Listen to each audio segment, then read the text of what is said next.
Engineer కాబట్టి degree చేసుకుంటాను. నువ్వు డిగ్రీ చేసుడేంద్రా? నీకు ఇంజనీరింగ్ లో సీట్ వస్తే నువ్వు నాయనతో మాట్లాడు ఫస్ట్.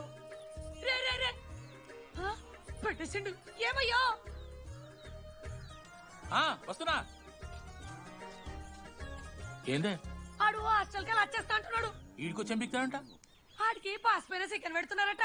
అరే వాడు హాస్టల్ కు చదువుకుతానికి పోయిండా లేకుంటే దొబ్బి తిందానికి పోయిండే? అయ్యో దోసగాళ్ళు లేరట, ఆడు ఒక్కడే ఉన్నా అంటున్నాడు. అరే లేకుంటే ఊరోళ్ళు అందరిని దొరుకుని పోదామా? పిచ్చిదానివా?